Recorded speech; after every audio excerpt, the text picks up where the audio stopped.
For ReachMD, this is audio abstracts, produced in collaboration with the Crohn's and Colitis Foundation.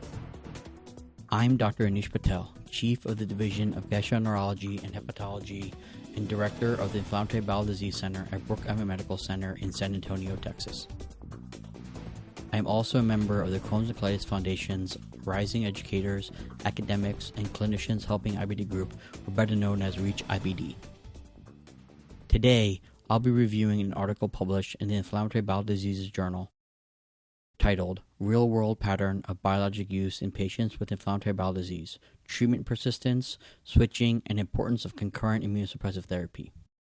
Inflammatory bowel disease, or IBD, is characterized as chronic inflammation that typically occurs within the gastrointestinal tract and encompasses Crohn's disease and ulcerative colitis.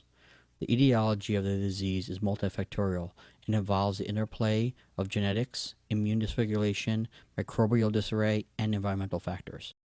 Current medical therapies target specific markers of inflammation and can be limited by side effects. To learn more about how these side effects impact patients' adherence to a treatment plan, the authors of this study examine medication persistence and possible factors for the discontinuation of biologic drugs among patients with IBD. Using the Truven MarketScan data, the authors abstracted information from 2008 to 2015 in newly diagnosed IBD patients who were initiated on one of the following biologic therapies: adalimumab, infliximab, certolizumab, golimumab, or vedolizumab. They define persistence as the time from treatment initiation to the discontinuation of indexed biologic medication or switching to another biologic medication. Multivariate Cox regression was used to assess factors associated with treatment persistence of biologics. The study's analysis included 5,612 patients with Crohn's disease and 3,533 patients with ulcerative colitis. The authors found that less than half of the patients continued using their first biologic treatment after 1 year, though it's important to note that adalimumab had the highest persistence and lowest switching rates for both Crohn's disease and ulcerative colitis. A majority of patients that switched therapy were found to have switched to another therapy within the same class. The authors also found that concomitant immunomodulatory therapy significantly decreased the risk of discontinuation if it was started before biologic therapy. The substantial predictors of discontinuation included infection and hospitalization. To collect these findings, the study used a nationwide claims database, which provided a large sample size that only included newly diagnosed patients to minimize any confounders, such as the treatment of experienced patients.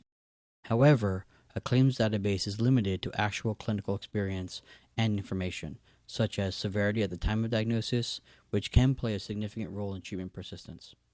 Due to the range of dates of the study, the biologics used included mostly TNF-alpha inhibitors.